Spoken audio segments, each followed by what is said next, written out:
ಎಲ್ರಿಗೂ ನಮಸ್ಕಾರ. ನಾನು ನಿಮ್ಮ ವೀರಕಪುತ್ರ ಶ್ರೀನಿವಾಸ್. ಡಾಕ್ಟರ್ ವಿಷ್ಣುವರ್ಧನ ಅಭಿಮಾನ ಕ್ಷೇತ್ರದ ಬಗ್ಗೆ ಒಂದಷ್ಟು ಮಾಹಿತಿ ಕೊಡಲಿಕ್ಕೆ ಅಂತ ಬಂದಿದ್ದೇನೆ. ಏನಿರಬಹುದು ಮಾಹಿತಿ ನಿನ್ನೆ ಕೊಟ್ಟರಲ್ಲ ಅಂತಂದರೆ ಅದಕ್ಕಿಂತ ಒಂದಷ್ಟು ಅಲ್ಲಿ ಬಿಡಿಯಾಗಿ ಕೊಟ್ಟು ಇದನ್ನು ಒಟ್ಟಾಗಿ ಕೊಡುವಂಥ ಒಂದು ಪ್ರಯತ್ನವನ್ನು ಮಾಡ್ತಾಯಿದ್ದೇನೆ. ರಾಜಕೀಯ ಕ್ಷೇತ್ರ ಅಂತ ಕರಿತೀವಿ, ಪುಣ್ಯಕ್ಷೇತ್ರ ಅಂತ ಕರಿತೀವಿ, ರವೀಂದ್ರ ಕಲಾಕ್ಷೇತ್ರ ಅಂತ ಕರಿತೀವಿ. ಹಾಗೆ ಒಂದು ಅಭಿಮಾನಕ್ಕೂ ನಮ್ಮ ಎದೆಯ ಅಭಿಮಾನದ ಒಂದು ಕುರುಹಾಗಿ ಉದಾಹರಣೆಯಾಗಿ ಇದೊಂದು ಕ್ಷೇತ್ರ ಇರಲಿ ಅಂದ್ಕೊಂಡೆ.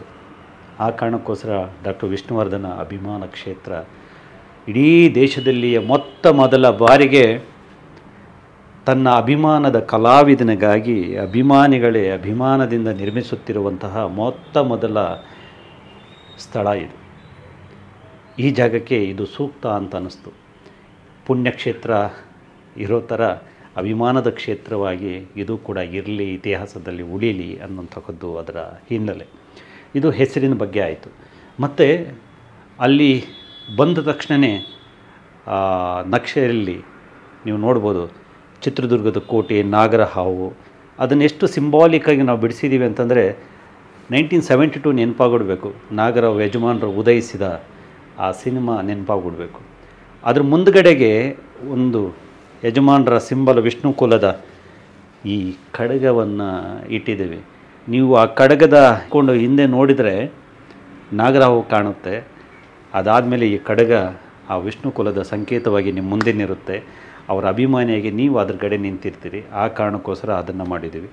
ಅಲ್ಲಿ ಎಂಟ್ರಿ ಆದ ತಕ್ಷಣವೇ ನಿಮಗೆ ಎಡ ಮತ್ತು ಬಲಭಾಗದಲ್ಲಿ ಯಜಮಾನರ ಜೀವನ ಸಿನಿಮಾ ಕೋಟ್ಸ್ ಅಲ್ಲ, ಸಿನಿಮಾದ ಕೋಟ್ಸನ್ನು ನಾವು ಸಂಭ್ರಮಿಸ್ತೀವಿ ನಿಜ. ಆದರೆ ಯಜಮಾನರೇ ತನ್ನ ಜೀವನ ದರ್ಶನದಿಂದ ಕಂಡುಕೊಂಡಂತಹ ಕೆಲವು ಸತ್ಯಗಳನ್ನು ಹೇಳಿದ್ದಾರೆ. ಅದು ತಲುಪಬೇಕಾಗಿರೋದು. ಮಹಾತ್ಮರೆಲ್ಲರ ಹೇಳಿಕೆಗಳನ್ನು ನಾವು ಉದಾಹರಿಸ್ತೀವಲ್ಲ, ಸಾಕ್ರೆಟೀಸ್ ಹೀಗೆ ಹೇಳಿದರು, ವಿವೇಕಾನಂದರು ಹೀಗೆ ಹೇಳಿದರು, ಮಹಾತ್ಮ ಗಾಂಧಿಯವರು ಹೀಗೆ ಹೇಳಿದರು ಅಂತ. ಹಾಗೆ ನಾವು ಸಿನಿಮಾದ ಡೈಲಾಗನ್ನು ಇದನ್ನು ಹೇಳಿದರು ಅಂತಂದರೆ ಕೆಲವರು ಅದನ್ನು ಬರೆದಿದ್ದು ಯಾರೋ ರೈಟ್ರ್ ಅಲ್ವಾ ಅಂತ ನನ್ನನ್ನೇ ಕೇಳಿದರು ಸುಮಾರು ಸಲ. ಅದಕ್ಕೆ ನಾವು ಅವರ ನಿಜ ಜೀವನದಿಂದ ದರ್ಶನದಿಂದ ಅವರೇ ಕಂಡುಕೊಂಡಂತಹ ಕೆಲವು ಒಂದು ಉದಾಹರಣೆಗೆ ಅವರು ಕನ್ನಡವನ್ನು ಉಳಿಸ್ಕೊಳ್ಳೋದು ಹೇಗೆ ಅಂತ ನಾನು ಹೋಗಿ ಅವರನ್ನು ಕೇಳಿದಾಗ ಅವರು ನನಗೆ ಹೇಳಿದ ಮಾತು ನಿಮಗೆಲ್ರಿಗೂ ಗೊತ್ತಿದೆ. ಅದು ಕನ್ನಡದ ಉಳಿವಿಗೆ ಹೋರಾಟಗಳು ಬೇಕಿಲ್ಲ, ಕನ್ನಡಿಗರೆಲ್ಲರೂ ಕನ್ನಡದಲ್ಲಿಯೇ ಮಾತನಾಡಿದರೆ ಸಾಕು ಅಂತ. ಡಾಕ್ಟರ್ ವಿಷ್ಣುವರ್ಧನ ಅದು ಎಂಟ್ರೆನ್ಸಲ್ಲಿರುತ್ತೆ. ಆ ತರಹದೇ ಇನ್ನೊಂದು ಎಡಭಾಗದಲ್ಲಿ ಸೋತು ಕುಗ್ಗಿದಾಗಲೂ ಗೆದ್ದು ಹಿಗ್ಗಿದಾಗಲೂ ನನ್ನ ಅಭಿಮಾನಿಗಳು ನನ್ನನ್ನೆಂದು ಕೈ ಬಿಡಲಿಲ್ಲ ಅಂತ ಒಂದು ಹೇಳ್ತಾರೆ. ಎಂಥ ಮನಸ್ಸಿನ ಭಾವನೆ ಅದು. ಅದನ್ನು ಎಡಭಾಗದಲ್ಲಿ ಹಾಕಿದ್ದೀವಿ. ಆ ತರಹದ್ದು ಅವರೇ ಕಂಡುಕೊಂಡಂತಹ ಜೀವನ ದರ್ಶನದ ಹೇಳಿಕೆಗಳನ್ನು ಅಲ್ಲಲ್ಲಿ ಹಾಕಿದ್ದೇವೆ.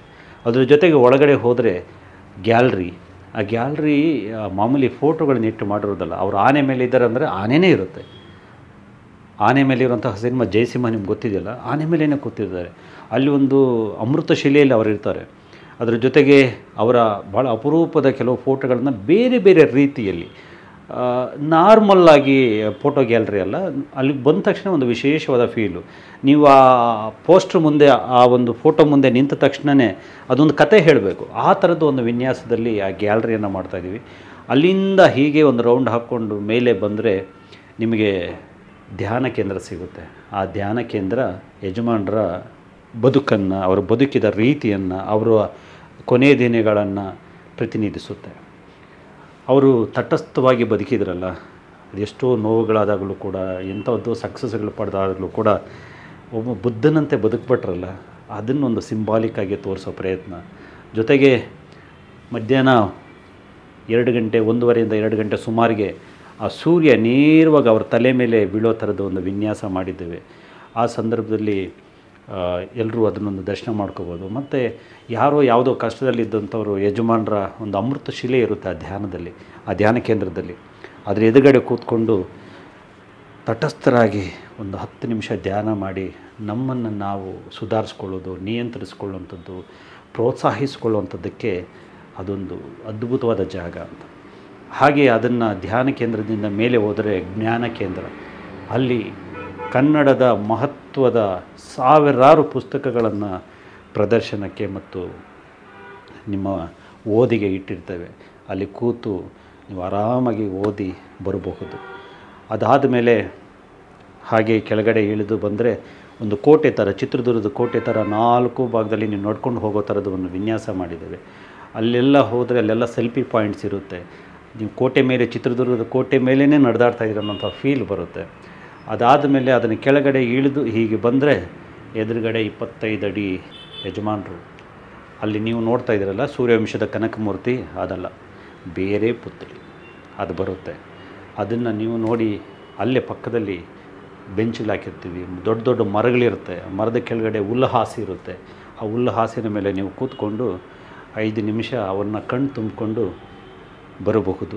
ಸಂಜೆ ಬಂದ ತಕ್ಷಣವೇ, ಸಂಜೆ ತನಕ ನೀವೇನಾದ್ರು ಇರೋದಾದರೆ ಅವ್ರ ಮೇಲೇ ಹಿಂದ್ಗಡೆಗೆ ನೀವು ನೋಡಿರ್ಬೋದು, ಆ ಬುಕ್ ಸೆಲ್ಫ್ ಒಂದು ಮಾಡಿದ್ದೀವಿ. ಅದು ಹೇಗೆ ಅಂದರೆ ನೈಟಿಗೆ ಅದು ಪ್ಲೈನ್ ಥರ ಆಗೋ ಥರದ್ದೊಂದು ವಿನ್ಯಾಸ ಇದೆ.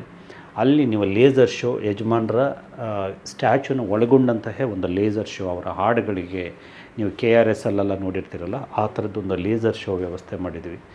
ಹೊರಗಡೆಗೆ ಬಂದರೆ ಎಡಭಾಗದಲ್ಲಿ ಆ ಮೇಯ್ನು ದ್ವಾರಬಾಗಿಲಿದೆಯಲ್ಲ, ಅದರ ಎಡಭಾಗದಲ್ಲಿ #ಕರ್ನಾಟಕ ರತ್ನ ಅಂತ ಇರುತ್ತೆ. ಈ ಕಡೆ ಬಲಭಾಗದಲ್ಲಿ #ಯಜಮಾನರು ಅಂತಿರುತ್ತೆ. ನಿಮಗೆ ಎಲ್ಲಿ ಬೇಕೋ ಅಲ್ಲಿ ಫೋಟೋ ತೆಗೆಸ್ಕೊಂಡು ಬರ್ಬೋದು. ಅದರ ಪಕ್ಕದಲ್ಲಿ ಡಾಕ್ಟರ್ ವಿಷ್ಣುವರ್ಧನ ಅಭಿಮಾನ ಕ್ಷೇತ್ರ, ಅಡಿಬರಹ ಧ್ಯಾನ, ಜ್ಞಾನ ಮತ್ತು ದರ್ಶನ. ಆಮೇಲೆ ಈ ಇಡೀ ಕಾನ್ಸೆಪ್ಟ್ ರೆಡಿಯಾಗಿರುವಂಥದ್ದು ನೀವು ನೋಡಿದರೆ ಗೊತ್ತಾಗುತ್ತೆ. ಆ ಕಟ್ಟಡ ಇದೆಯಲ್ಲ, ಪುತ್ಥಳಿ ಹಿಂದ್ಗಡೆ ಇರೋಂಥ ಕಟ್ಟಡ, ಅದು ಬುಗುರಿ ಆಕಾರದಲ್ಲಿದೆ. ಈ ಭೂಮಿ ಬಣ್ಣದ ಬುಗುರಿ ಇದೆಯಲ್ಲ, ಆ ಒಂದು ಕಾನ್ಸೆಪ್ಟನ್ನು ಅಲ್ಲಿ ತಂದಿದ್ದೇವೆ. ಇದಿಷ್ಟು ಅದರ ಬಗ್ಗೆ ಮಾಹಿತಿಗಳು. ಇದು ಬಹುಶಃ ಹಿಂದೆಂದೂ ಆಗದೇ ಇರುವಂತಹ ಒಂದು ಕೆಲಸ, ಯಾವ ಕಲಾವಿದರ ಹೆಸರಲ್ಲೂ ಕೂಡ. ಮತ್ತು ಇದು ಬಹಳ ಅಭಿರುಚಿಯಿಂದ ರೂಪುಗೊಂಡಂತಹ ಕೆಲಸ ಮತ್ತು ಅಭಿಮಾನದಿಂದ ರೂಪುಗೊಂಡಂತಹ ಕೆಲಸ. ನೀವೆಲ್ಲರೂ ಇದನ್ನು ಮೆಚ್ಚಿದಿರಿ, ತುಂಬ ಮೆಚ್ಚಿದಿರಿ, ತುಂಬ ಖುಷಿಪಟ್ಟಿದಿರಿ. ನಿಮ್ಮ ಖುಷಿ ಬಹುಶಃ ಯಜಮಾನರು ಖುಷಿಯೂ ಆಗಿರಬಹುದು. ಏಕೆಂತಂದರೆ ಅವರು ನಿಮ್ಮ ಜೊತೆಗೆ ಜಾಸ್ತಿ ಗುರುತಿಸ್ಕೊಂಡಂಥವ್ರು, ನಮ್ಮ ಜೊತೆಗೆ ಜಾಸ್ತಿ ಗುರುತಿಸ್ಕೊಂಡಂಥವ್ರು, ಅಂದರೆ ಅಭಿಮಾನಿಗಳ ಜೊತೆಗೆ ಜಾಸ್ತಿ ಗುರುತಿಸ್ಕೊಂಡಂಥವ್ರು. ನಮ್ಮ ಖುಷಿ ಅವರ ಖುಷಿ ಖಂಡಿತವಾಗೂ ಆಗಿರುತ್ತೆ. ಇದನ್ನು 1 ವರ್ಷದೊಳಗಡೆ ಮುಗಿಸುವಂತಹ ಯೋಜನೆಯನ್ನು ಹಾಕ್ಕೊಂಡಿದ್ದೀವಿ. ನಿಮ್ಮೆಲ್ಲರ ಸಹಕಾರ, ಪ್ರೀತಿ ಮಾತ್ರ ಇದನ್ನು ಸಾಧ್ಯವಾಗಿಸುತ್ತೆ. ಸ್ವಲ್ಪ ದಿವಸ ಈ ಜಾಗ ಎಲ್ಲಿ, ಏನು ಇಂಥದ್ದೆಲ್ಲ ಕೇಳಬೇಡಿ, ಏನಾಗ್ತಿದೆ ಅನ್ನೋದೆಲ್ಲ ಕೇಳಬೇಡಿ. ಸೊ ಮತ್ತೆ ಒಂದಷ್ಟು ಕೆಲವು ವಿಷಯಗಳನ್ನೆಲ್ಲ ಹೇಳಲೇಬೇಕಾದಂತಹ ಅಗತ್ಯವನ್ನು ಸೃಷ್ಟಿಸಬೇಡಿ. ಸೊ ಕೆಲಸ ಆಗಲಿ ಅದ್ರ ಪಾಡಿಗೆ ಅದು ಅಂತ ಹೇಳ್ತಾ ನನ್ನ ಈ ಮಾತಿಗೆ ವಿರಾಮ ಕೊಡ್ತೀನಿ. Thank you so much.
ಹಾಗಾದರೆ ಬರೀ ಇಷ್ಟೇನಾ? ನಮ್ಮ ಪ್ರೀತಿಯ ವಿಷ್ಣು ಸರ್ ಅವರ ವಿಚಾರದಲ್ಲಿ ಇಷ್ಟೇ, ಖಂಡಿತ ಅಲ್ಲ.